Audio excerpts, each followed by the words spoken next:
All right. So, Jeff Lutz, I know you've got nothing on your mind right now. I was going to ask you about the stock action earlier today on Tesla first, but I mean, let's go with the news, the news, the news. We've got tariff news out, and there was no change in what the president had said was going to happen. So, tell me, talk to me. What's going on?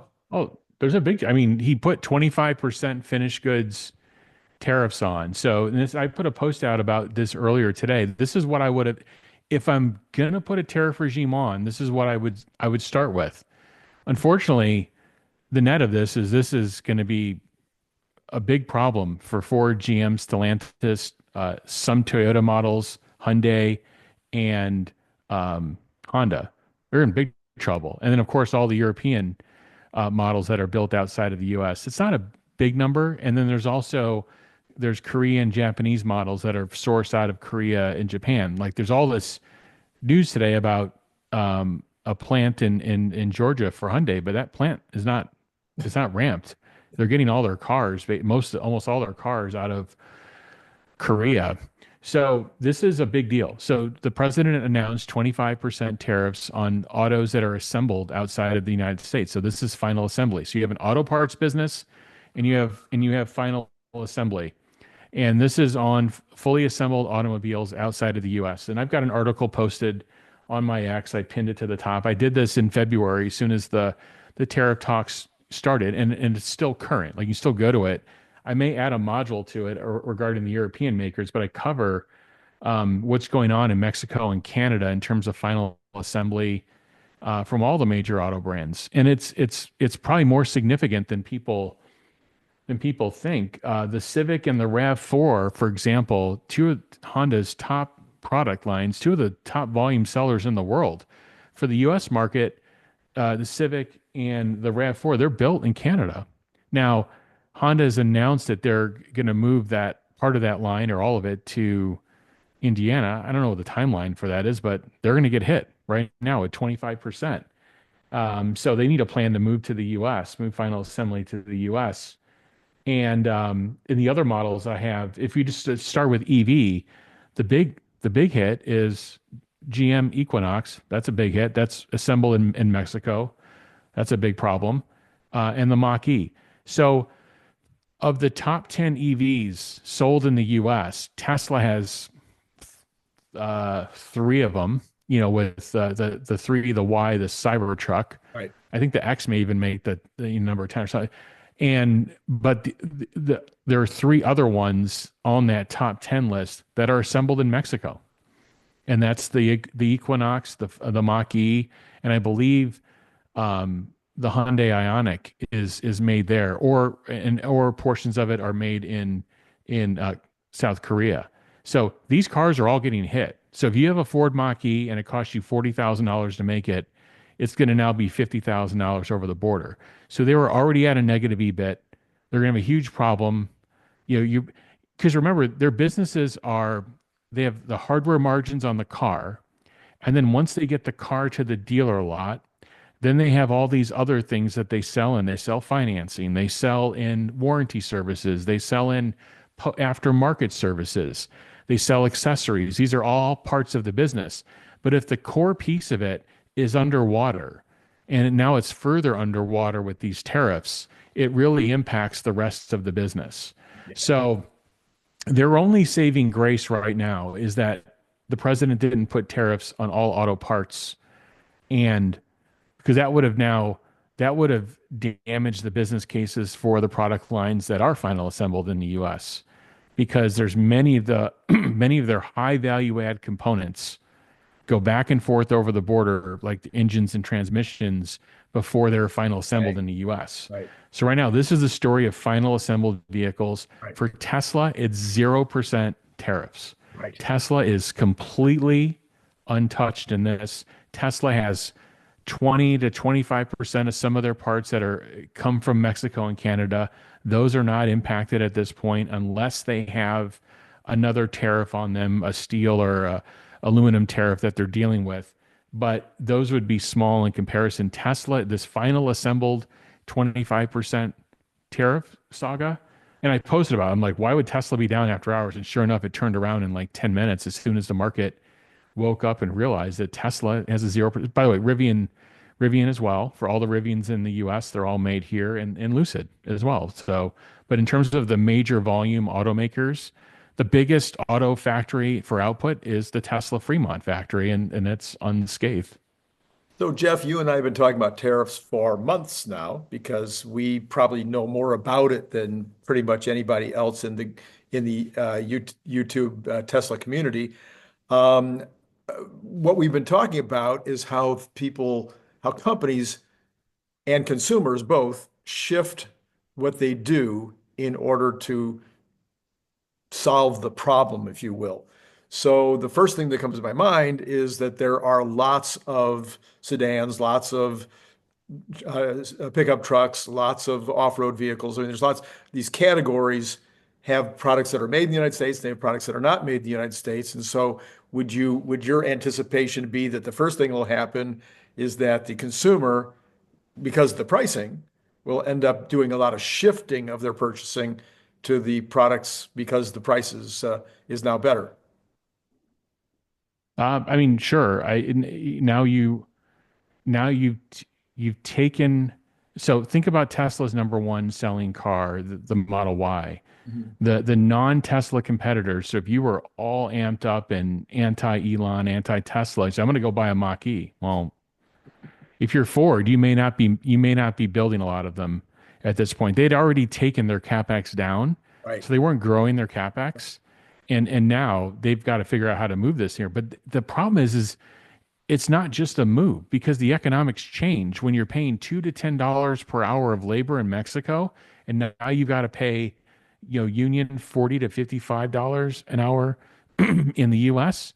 You can't just take what you were making in Mexico and just transfer it here. It doesn't work. You have to design something new. So consumers are very price sensitive for vehicles. They're price sensitive and they're brand sensitive.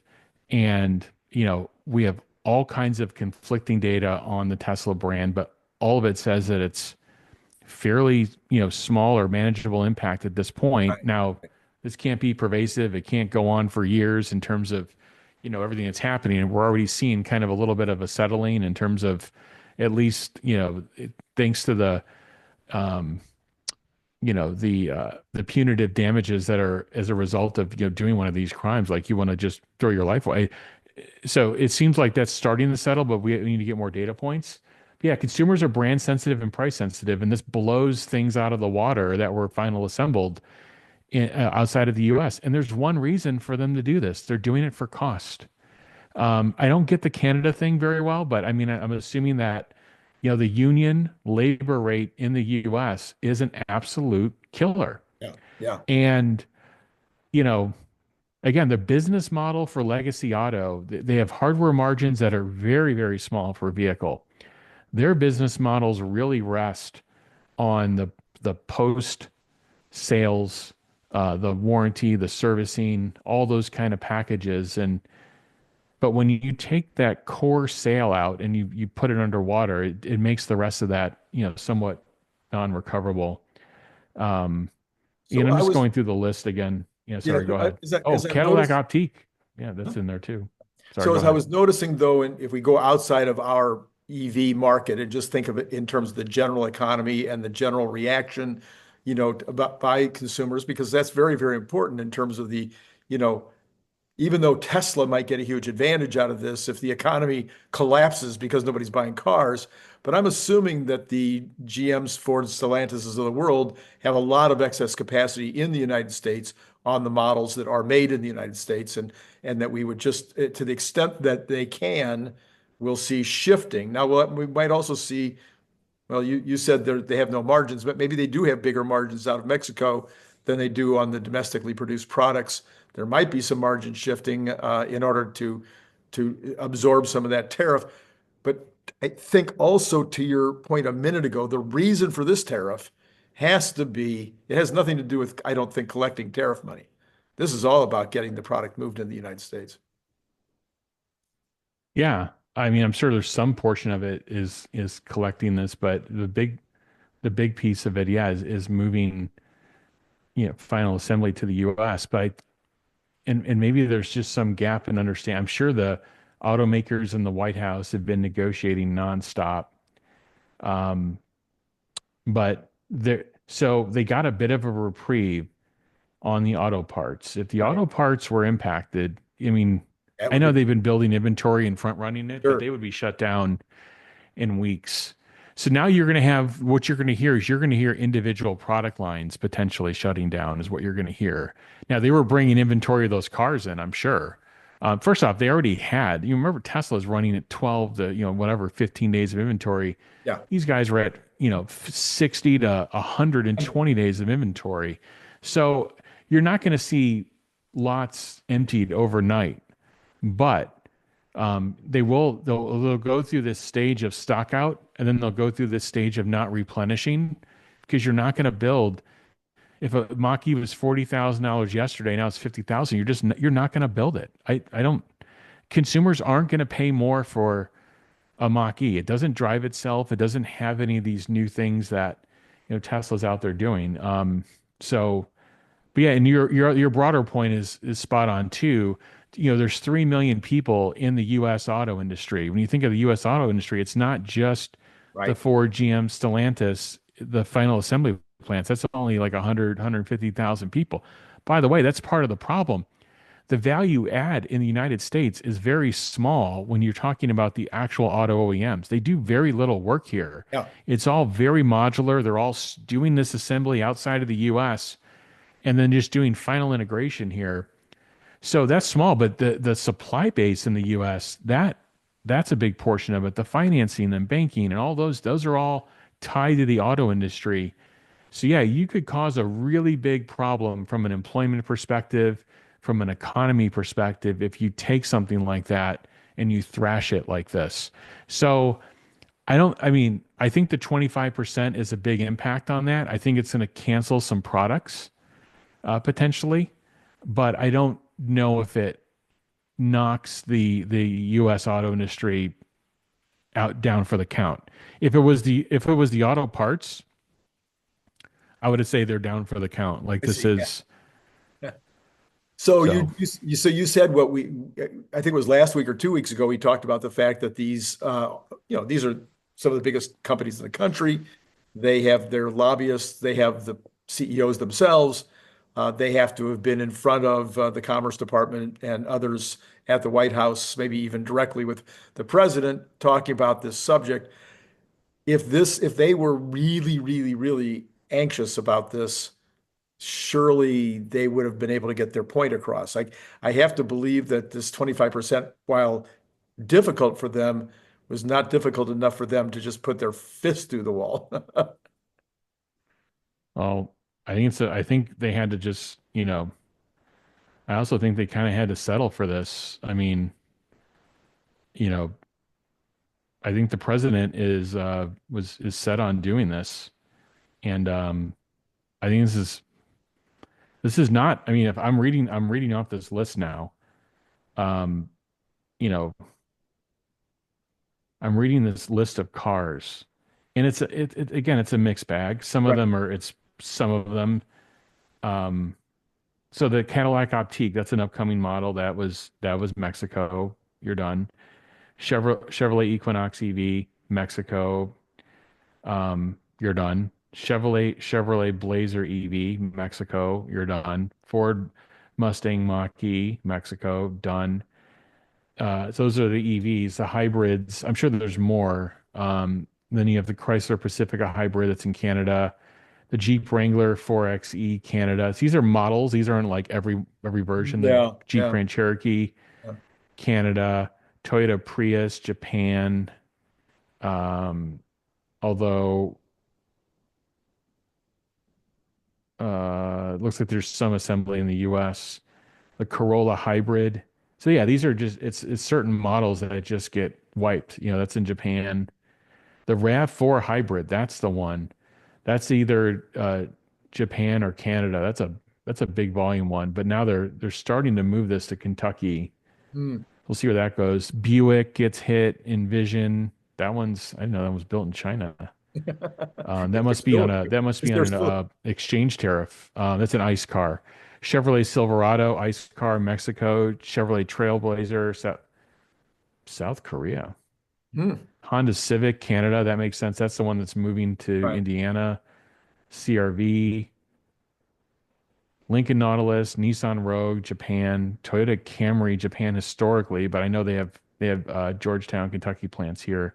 So it's a mixed bag, but it's a lot of big models that are built outside of the US. Here's a number. 54% of the cars on the road in the US are made in the US. The other 54%. 46% are made outside. Okay. All right. Wow.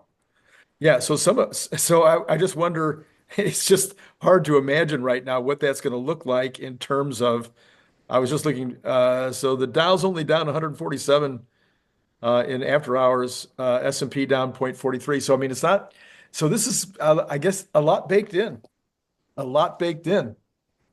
People were expecting this, not shocked by it. So, but that's it. There's obviously going to be a lot of shifting around, it looks like. I think that's probably what the most likely case is here. Just a lot of shifting around. What would you think that it would take uh, for some of these? I mean, are you talking about over a year to to build an assembly plant in the United States from scratch? It depends. It's so if you're tooled up, for example, if you're tooled up and you've got identical mechanics and you're going, this is a drivetrain issue. That that cycle time is different. It depends if this is greenfield, like you got to build a new factory. Is it brownfield? You have an existing factory, or if it's even brownfield and you have an existing factory and you have an existing line that's got common tooling and it's got a different drivetrain, and you've got to bring that in. So it's going to be a mixed bag. If you're not like Ford Mach-E, there's no, I mean, that's Mexico. There's no body style. There's nothing like that in the U.S. Yeah. The ICE version of the Mustang doesn't look anything like the EV. So yeah, that would be a longer.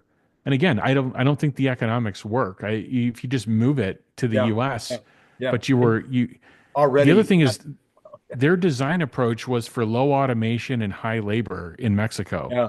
These are decisions you make Yeah. 4 or 5 years ago, by the way, too.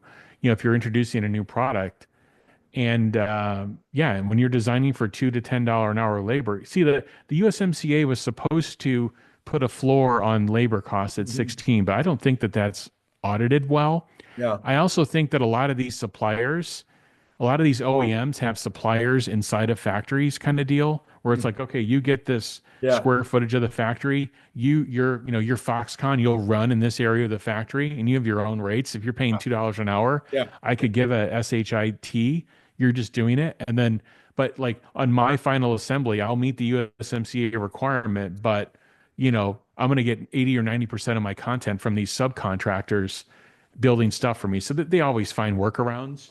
That's been my experience. So that's why this is so devastating because it's not just a straight let's transfer equipment from one country to another. It's I have to restructure how my product is made, and I probably have to design a new product, quite frankly. So Tesla, you point out, turned around in the after hours, but it's only up 1.5 points. And the general overall stock market is only down a little. Does Tesla get a big boost from this? Because we're not going to be replacing pickup trucks, for instance. I mean, even if we got our ramp going much faster, it's not going to be material. We're already going to probably sell every Model Y we can build for the next 6 months, just because it's a new build and a new vastly superior product. So I'm not sure that Tesla gets a huge bump in terms of domestic sales from this.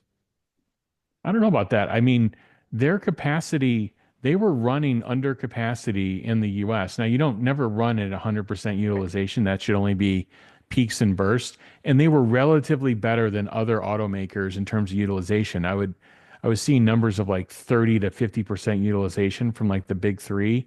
And I know Tesla was running better, but I don't think they were really close to getting to their 80 85% utilization between definitely in Austin they were under. Yeah. So So I what's your do point? think that my point is, I do think that there's more that they can do. I think you're right in the near term on Model Y. I don't know if it's going to take them 6 months to get the volume. That would be a little disappointing. Hopefully, they do it faster. But between there's a lot of things going Tesla's way. The tax credit's still here. A lot of states have tax credits. I was telling some of my family yesterday, like if you get a Model Y in inventory and you apply for the federal credit, you can get it. You can get an inventory discount for 5 to 7K. You can get the $7,500 credit. And in Illinois, for example, they're doing a $4,000 rebate on new EVs. Right. So, I mean, And it only cost you a couple of grand to get the hydraulics fixed. yeah, yeah. I mean, this is wind at the back for Tesla, at least for a short time period. I'm sure the $7,500 credit will be, once this congressional bill finally flows through. The question is the $7,500 credit gone, but the battery credit remains? We'll see what happens. But wow, this is a pretty good spot for Tesla. So the other part of the pretty good spot for Tesla, which I was shocked and amazed that it went down this morning, because when the announced last night, when we got that reconfirmation about Austin in June, just the reconfirmation itself in June to me would have been a catalyst, a catalyst. But the way that the reconfirmation was spelled out, it said that the Texas Department of Transportation was hosting. So I believe if the Texas Department of Transportation is hosting, that means they've seen way more than we have. They've seen data. They've seen probably a functioning vehicle that they've driven around in for 5,000 miles. They've seen something that causes them to believe, and Austin, the city of Austin, to believe that this is going to be a safe car, that this car is going to be just fine on their streets. Nobody's going to get hurt. I mean, more than a normal, what might be expected. And so if that's true, that they've basically put their stamp of approval on the car 2.5 months before we're actually going to roll it out. Again, I would have thought that would have been like, wow, but nothing burger. Well, the macro market with, after a couple Rough. of days of really going up, it had a little bit of a pullback, and then when all the news networks got and said, "Oh, there's a tariff announcement," later in the day, then it literally doubled the selling pressure. So that's the story today. And there's not, I mean, Tesla held up, I mean, for some points relatively okay. But yeah, and it ended okay, but that news got a little bit, washed up, but I still think it's there. I still think it's relevant. I also think Tesla must have a release that they're running internally that, that gives them this credit to go on social media and just tell everybody like it's happening in Austin. It's because even I've been kind of preparing people of like, hey, this is brand new technology. This could be, you can have a couple weeks, couple months of like, plus or minus delay. And Tesla's like, no, we're good for June. We're starting. So I think they've set themselves up in a way, or like I think they've demonstrated the kind of performance they need already. And just between now and then, they're just only going to improve it and probably do some sort of final validation. So I really think they've put themselves in a good position to start deploying this service. And I think it will I mean, it is getting credit. I mean, right? Tesla, GM and Ford are single digit, low double digit multiples. And here's Tesla Right. at 100. Yes. And Yes. so I think I think it's unfair to say it's not getting credit. But, and I also think Tesla, ran up 30 some percent in a couple of days. So Yeah, that's true yeah, too. Yes. little bit of a, I think the 285 number was the 200-day, I think. And then, so yeah, there was definitely some resistance there. So let's see. Now you have the tariff thing. At least it's kind of off the table right now. I still think there's some blanks to fill in, like there's steel and aluminum Yes. and what percent of Tesla production in the US, where's the steel and aluminum coming from? Uh, My guess is they do a lot of multi-sourcing, they do a lot of local sourcing. So my guess is they're okay. They may have some exposure, but I think it's something that they can work through. Um, and but I think a lot of overhang got lifted. Now, what's going to happen with all this vandalism and all that stuff? Maybe the market just starts getting tired of it, like because it's just a constant every day. You're like, oh, I'm concerned Elon's getting more political, and he walks into the cabinet meeting with a red hat that says, everything Trump said is right. So he's obviously not. If he was looking at the daily order inflow data, which we know he is, yes, yes, and he was concerned about how, you know, it's going. Yeah. of a lightning rod he's creating, I don't know if he'd be walking in the next day with that hat on. Maybe, maybe not. Who knows? We're speculating. Well, so back to FSD and robotaxis. So Sam Bach, who goes by Sam BACH 1985 on X, he says Tesla solved unsupervised FSD, and this is how. Hidden in the midst of the normal Tesla cars, they have already used version 14. I'm assuming he means in shadow mode, collecting miles on the lookout for critical incidents in the same way that the Chinese testers did. And then in the moment they reached their check mark of 1 million miles without critical incidents, the only thing left to do was to fight for regulations. After getting green light in that regard, they firmly confirmed the release in June to the public, which happened yesterday.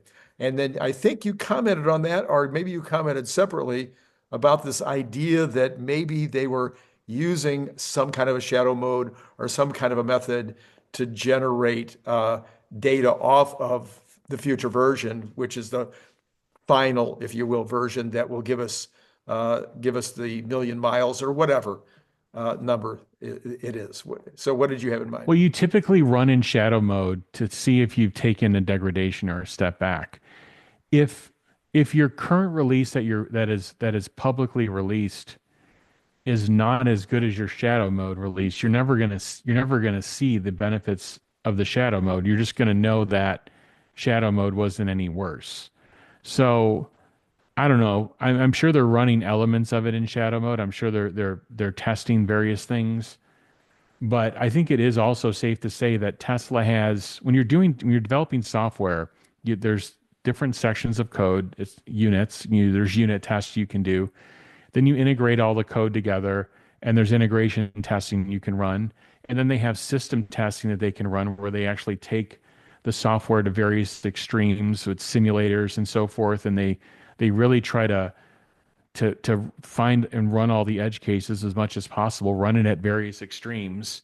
And then they have internal QA testing that they're doing. And then you see it go out to these Tesla vehicles that are inside a Tesla, but they're in various locations in the country. And then you see it go out to the early access users.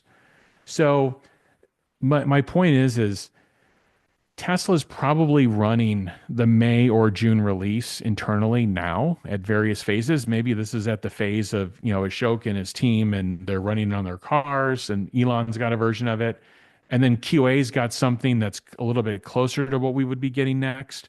But we haven't seen a major, 13.2 was pushed between Thanksgiving and Christmas to all the production cars. So we're several months now since we've seen a release. So I wouldn't be surprised if a major, 13.3 or 13.4, 5, some major release where they've increased the model size, they've added in all the final functionality to make it a robotaxi. I wouldn't be surprised if that starts getting pushed out over the next couple of weeks, at least to early access users. And then that's what we'll see. But I think they're running I think this confidence you're hearing from Tesla is they're running whatever they're calling it in June, whatever that version 14 or whatever, they're running it now. And they have data so they can correlate. They'll know how 13.2.8 ran in unit test, like I just described. They'll know how 13.2.8 ran on the simulator inside.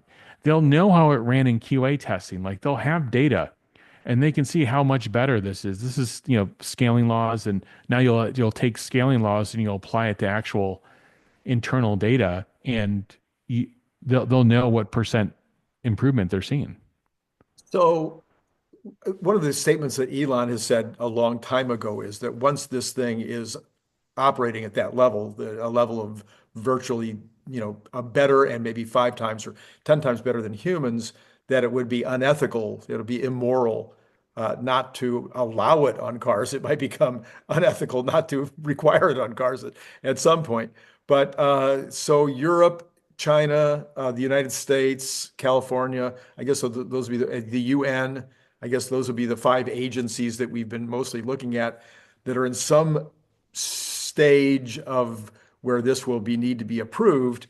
Um, can I have a hard time imagining that I present a vehicle to I know that the European Union that is trying to set these standards and whatnot, they got to feel like they're making a living, I suppose. But if you have absolute data and you're willing to sign off and pay for the insurance, um, why they wouldn't want it? Why they wouldn't be thrilled to death to get this unsupervised version on the roads? Yeah. Yes, that's logical. But you also have, It's um, okay. unfortunately, you have illogical things happening. You have people behaving illogically. You even have Elon somewhat behaving at sometimes illogically, like telling Canada that they're not a country, not a real country. I mean, how is that going to bode well in terms of getting, regulatory approval in Canada? Right. Probably not well. They're already trying to revoke their regulatory credits. They're trying to, they're trying to put brand specific import bans. So Right. it's fair to do a little bit of criticism just to say, all right, you know, let's not like torch. I mean, Canada's only 2% of Tesla sales. I get it, but that's a lot of owners, and it's a lot of people, and it could be a lot of potential customers, and it could be a lot more. Now you have all these tariffs on, um, you know, the Ford Mach-E's for Canada are made in Mexico. Yeah. So maybe they don't have I guess they won't have a tariff inbound. So, but it won't be viable for Ford to produce in Mexico if they don't have a US business. So they will be impacted. Anyway, so there's a market there where Tesla could sell more cars. There's no reason to light yourself on fire. If you have disagreements with Canada, that's fine. Um, Same thing in the EU. I think these things are repairable. And I think even Elon's situation there is still okay, but um, there's definitely a tightrope that needs to be walked. Same with China too. I mean, China is a different story. I think Tesla's in a much better situation in China and Mhm. in South Korea, but we have to be careful. And with these 25% auto tariffs going on, it does turn Tesla into a little bit of a brand specific target for these other countries to say, all right, you're Yeah. doing this, and we see this guy that's in the Oval Office every day that kind of has your ear, even though President Trump said today that Elon was not involved Right. in any of these tariff conversations, which would have been inappropriate if he was. Mhm. But I could, you already have Canada doing brand specific targeting. I think that's totally inappropriate, by the way. At the same time, I think some of Elon's commentary is too. Um, so we have to be careful. And that Yeah. could impact your question on regulatory for it could be morally imperative. It could be, wow, there's 10x less, you know, that's fine. But if the regulatory body wants to cross their arms and say, we find they'll invent the problem of the day, week or month, Yeah. and they'll invent it and they'll just block it. These people aren't accountable. That's part of the problem. So we have to be careful. So, on a completely different subject, not even Tesla, not even automobiles, I have watched Nvidia collapsing. I don't have any shares in Nvidia, no plans to buy any shares in Nvidia, but I feel like they're an extremely important company in the United States right now in terms of the future, in terms of the present, quite frankly. And yet their stock is beaten to death. What do you think? I mean, I know they keep coming up with the reasons for it, but they're not getting above 40 even when they're in good shape. 40 PE. Yeah. Um, well, the SMH is, for semiconductor. That's kind of the basket of semiconductors. That's definitely under assault. You have some elements in the SMH oversold. Like nothing's out there like doing cartwheels. Like Avago's not, Broadcom's not doing cartwheels. AMD's not out there doing. AMD was way oversold. It did a little bit of a recovery. So chips have definitely been under assault since the phony DeepSeek um, uh, Hmm. event in January. I mean, if you think about it, Nvidia was up at $155 a share, Yeah. and then this phony thing hit, and then the media ran with it, and the media still. I mean, today I even posted today. There's just you have these talking heads on the networks that know nothing about semiconductor manufacturing, know nothing about integration, nothing, but they say the word DeepSeek and then like it I don't know, it gives them some sort of pleasure. It doesn't mean anything. If anything, it means nothing to the demand right now. All the hyperscalers since the DeepSeek thing broke, all of them have not only confirmed their demand, but several of them increased their demand. So now today's news was potential import controls uh, from China on the H20, which is the GPU that got around the U.S. export controls. So NVIDIA is playing hopscotch. They're at target practice. It's kind of like what was that show, Squid Games, where the bell rings and you've got to go run and not get shot. Like the NVIDIA's in that mode right now. They're dodging export controls. Now there's import controls. But if you look at it, if you can kind of like elevate a little bit above it, you know that they have, China's 13% of their sales right now. It's already muted because of these export controls. And let's say it went to zero. There is demand for that 13% of that fab time that's at TSMC. They don't want to make the H20s, they'll make something else. And they could even reallocate interquarter on some of this thing. So I don't think and this happened with China about a year and a half ago as well with Nvidia, where it's like there's a big scare. Hmm. There was a U.S. export control put on, and everybody thought like, "Oh my God, this is 16% of their business. It's going in the toilet." And I'm like, "No, they're going to do a workaround." Sure enough, within like 60 days, they had a workaround. Yeah. But the point is, even if they didn't have a workaround, there's enough demand in the U.S. and the European Union, the rest of Asia. There's enough demand for them to just swallow all that capacity up.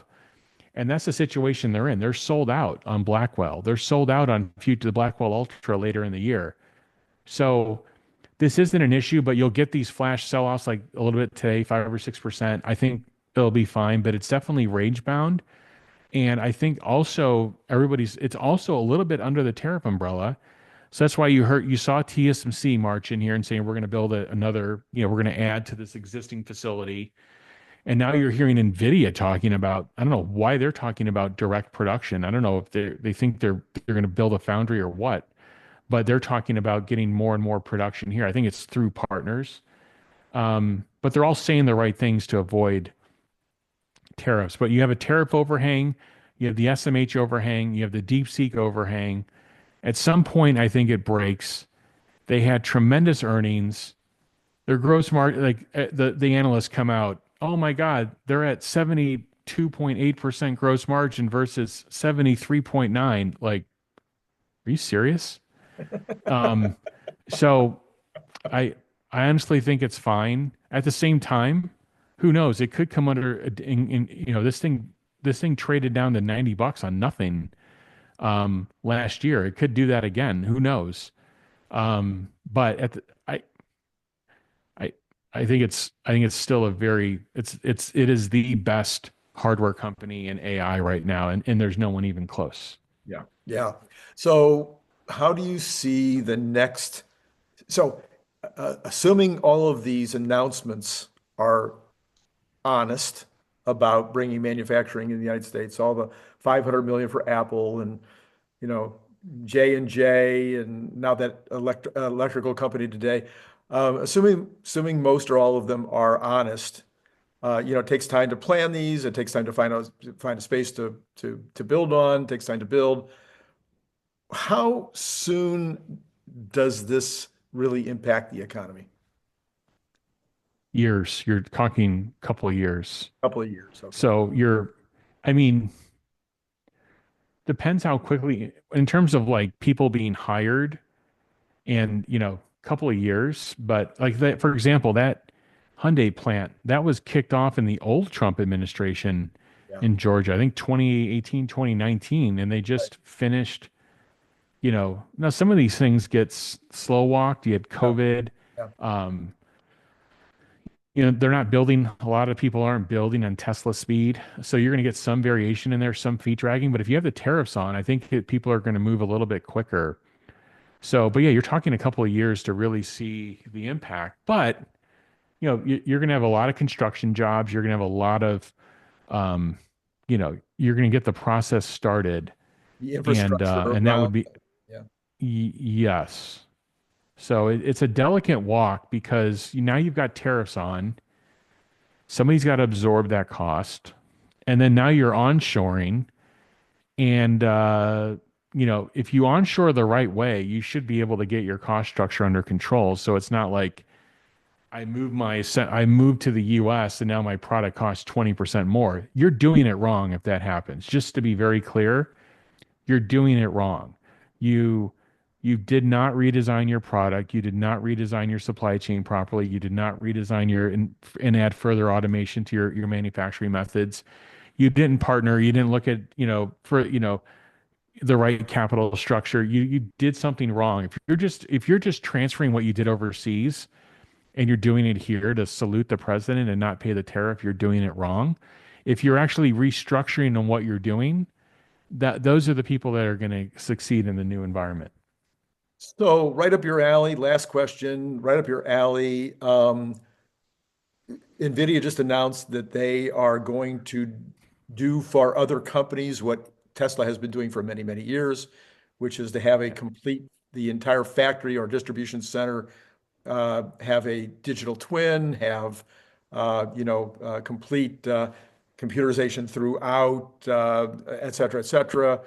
Bring companies into the 21st century. In your experience, my experience would be nobody's doing that now.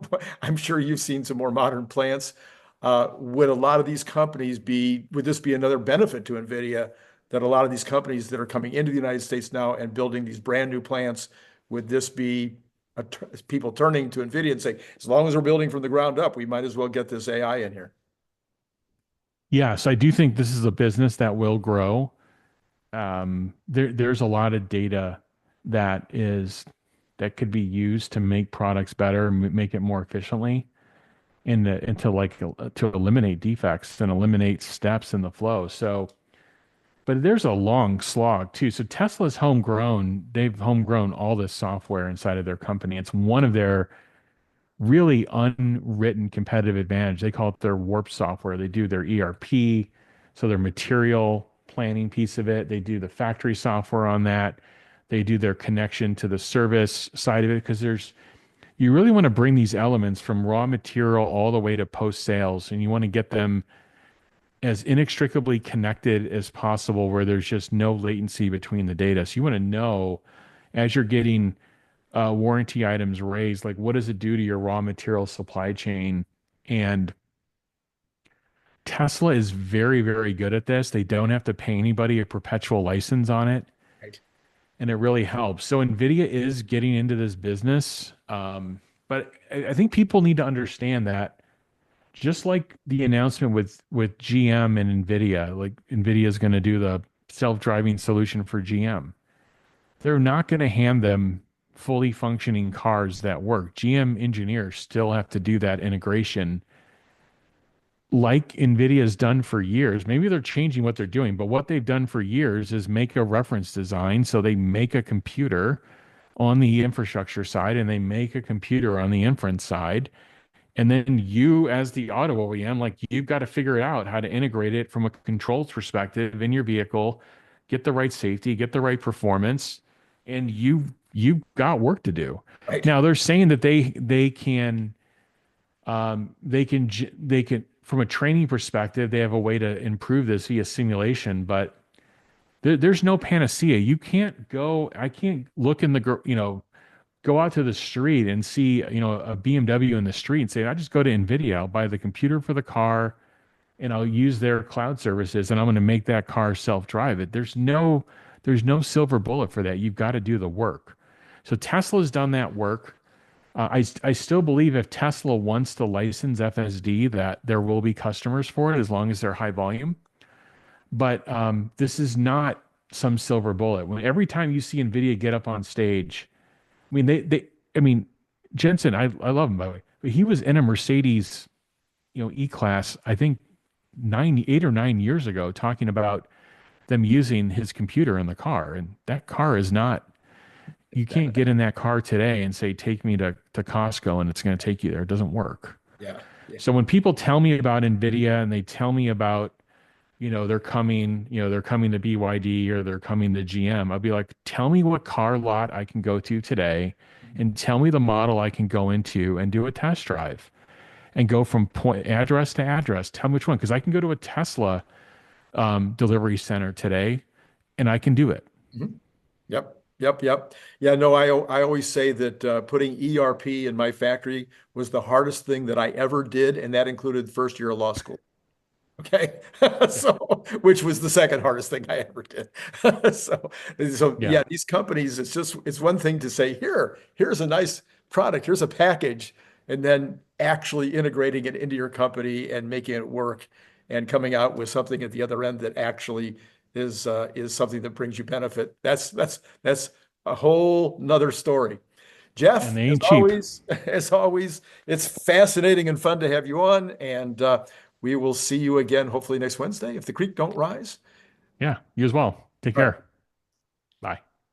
Moving on to the numbers, we have got, as we mentioned, a big down day on the market, but of course, profit taking, profit taking.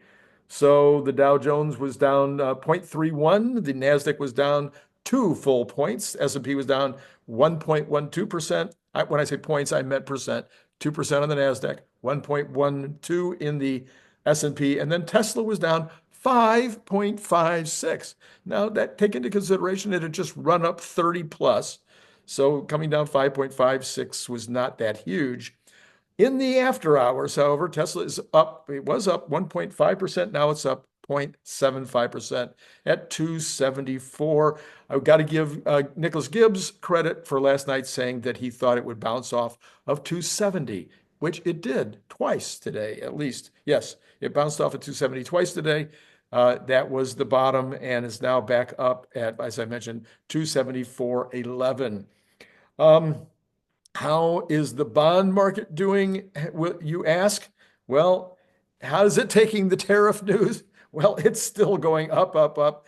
It is up 1.6 basis points, 4.354. I saw multiple people today bemoaning the bond situation, wondering when it's going to crack. It just isn't cracking yet. We have got oil staying steady under 70. That 70 point seems to be difficult for oil to break through at this level. So 69.74 in the pre-market. Natural gas down again, down 0.21%. It is down at $3.85. I saw articles saying that the natural gas storage facilities around the world are empty, and it's going to take a lot to fill them back up again. That doesn't seem to be impacting the prices right now. Gold up to 20 at 3,024, and a lot of conversation about gold also today. A lot of people talking about gold and why it's so high and how it might actually have a couple of different reasons for going higher. Maybe I'll try to get somebody on the show to talk about that, because the whole gold and bond treasury issue, along with Bitcoin, it's all intermixed, of course, along with sovereign wealth banks and central banks, all this stuff, all kind of connected. Okay, silver down 0.17 at $34.16. Copper down a little bit, down 0.08, still very, very high, 5.34. And then you have got Bitcoin, which is down 1189 for the day, sitting at 87,000 roughly, which is pretty much in the middle of where it's been lately, even a little higher than it's been lately. And then what do we got? The equities for tomorrow. We've got the equities have not responded that negatively to this tariff information today on the cars. And I think the reason for that is it was kind of baked in, kind of anticipated. So got 119 down on the Dow. That's 0.28. S&P is only down 18.75 or 0.33, and the NASDAQ is down 81.50 or 0.41%. So yeah, we'll see what happens in the overnights and in the morning. It has been fascinating to watch all this take place. Then we got the tariff stuff next Wednesday. We've got the Tesla numbers next Wednesday. So between now and then, we got the PCE on Friday. What could go wrong? So what would I call the good news today? I think the good news is that Austin is happening in June. And that means we are very close to unsupervised self-driving. Those are both huge. And now if you add potentially anyway, that some of the business that might have gone to the other automakers who are making outside of the United States might end up having people go to Model Ys, Model 3s, Cybertrucks, etc., and the new Model Q, whenever that comes out. Those all could be really positive benefits for the Tesla brand. That's all I've got, except to let you know that Brian Wang will be on at 7:45. Do not miss. It's fabulous. Absolutely amazing. We had three subjects, all three of which I think you'll find fascinating. I would call them the three most important things that we're dealing with right now as Tesla, but also as the world. We went into some new territory that I'm pretty sure you're going to be surprised by and have not been thinking about or seeing anybody talking about, except Brian and me. Anyway, that'll be on later tonight. And then tomorrow morning, we'll see you for the regular day. It has been great, as always. Oh, by the way, did I tell you that you can do a membership now with me on YouTube? Yeah, it's one more way you can support the channel. If Patreon wasn't your thing, but you don't mind doing the memberships on YouTube, it's super easy. I guess you just click that button up there and boom, you can get a membership. All right, that's all I got. It's been great talking to you.